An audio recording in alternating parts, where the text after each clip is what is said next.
Your cat settles into your lap.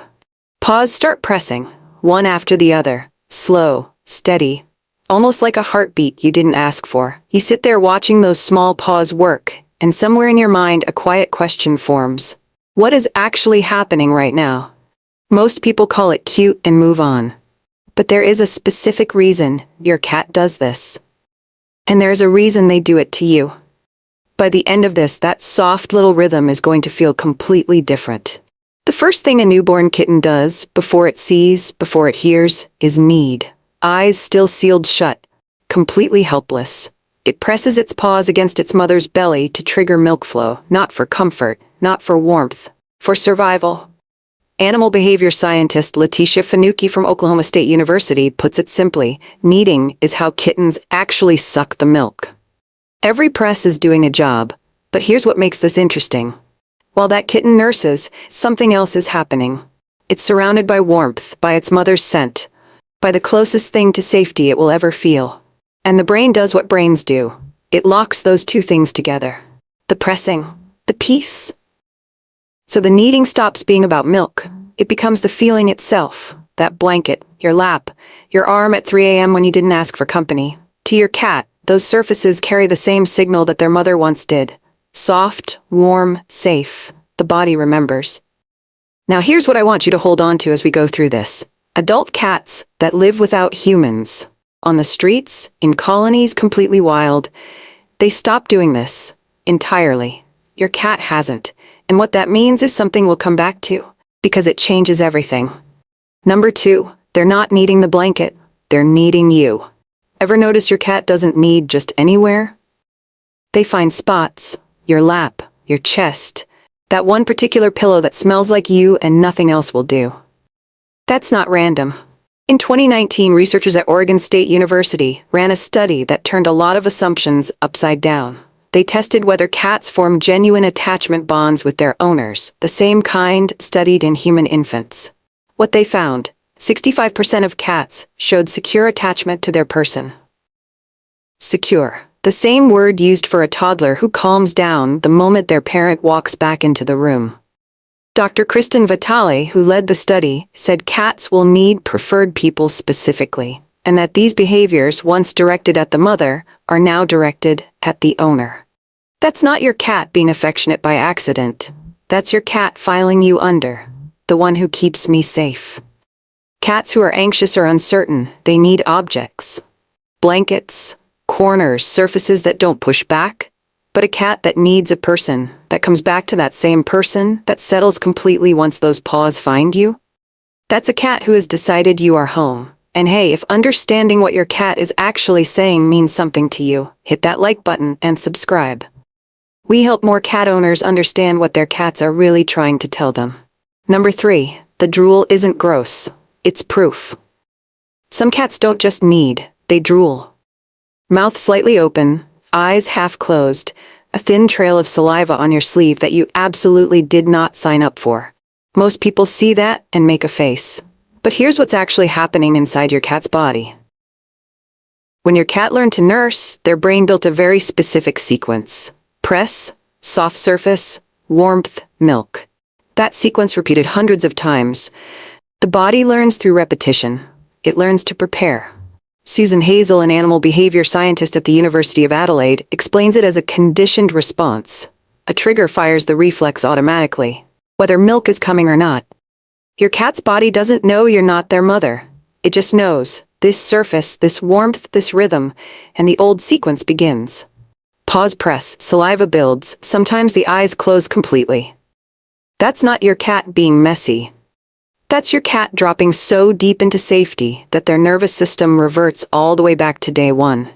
The drool is the tell. It means the feeling isn't performed, it isn't habit. It's happening in the body, involuntarily, the same way it always did.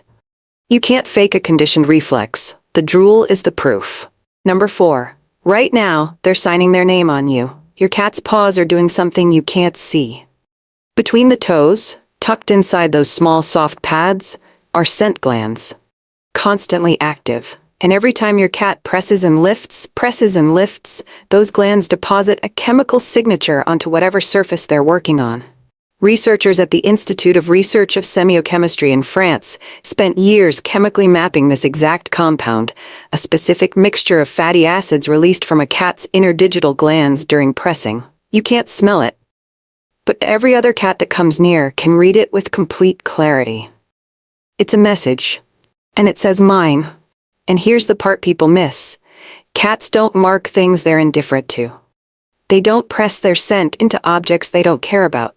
Think of it like underlining something in a book before you lend it, not to damage it, just to say, this comes back to me. The spot on the couch they return to every night, your lap, your chest at 4 a.m., they built those paw press by paw press. Your cat wasn't just getting comfortable, they were drawing a map. And you are at the center of it. Number 5. Some cats need it more than others. Not every cat needs the same way. Some barely do it at all.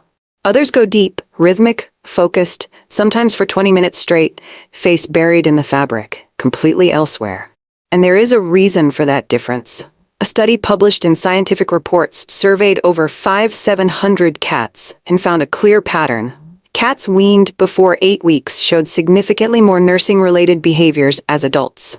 More kneading, more suckling, more of that pressing, searching, settling into surfaces that can't settle back. Because what gets cut short isn't just feeding. It's the whole sequence: warmth, safety, the feeling of being held while the world is still too large. When that ends before it should, the cat carries that incompleteness forward. It's not a quirk. It's a need that didn't get fully met. So if your cat needs harder than most, longer than most, if they disappear into it like the world fades out, that's not strange. That's a story. A quiet one, but a real one. They found in you something that got interrupted, and they come back to it again and again because, in your lap, it finally feels like enough. Number 6, they're not just comfortable. They're healing. When your cat needs, they almost always purr. Most people treat that as a bonus, a pleasant side effect of a cat being happy. But what if those two things together are doing something more specific?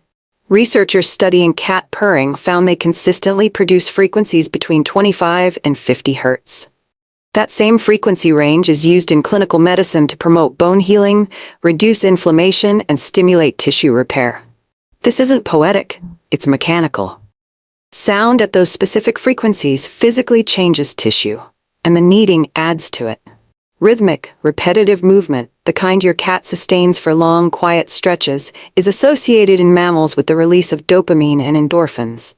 The body rewards the motion deepens the calm produces more of the motion.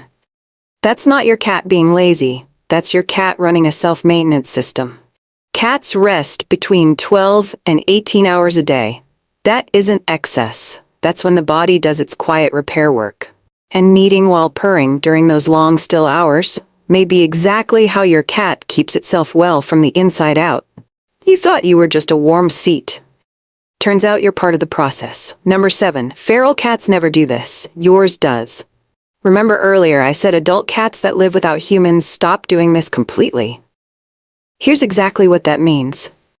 Dr. Lauren Finca, a feline behavior specialist at Nottingham Trent University, studied free-living unsocialized cats and found something striking. They don't need as adults. Not at all. The behavior stops when the mother relationship ends. Without a caregiver, there's no one to need toward. It simply disappears. But around 10,000 years ago in the Fertile Crescent, wild cats made a choice. They began moving closer to human settlements. Not because they were captured, not because they were bred, but because they chose to. And living that close to people, generation after generation, changed them.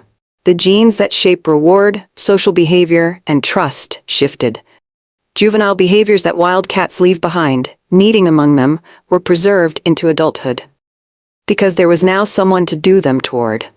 John Bradshaw, who spent decades studying cat behavior at the University of Bristol, observed that within just a few feral generations, cats lose these behaviors and pull back toward wild.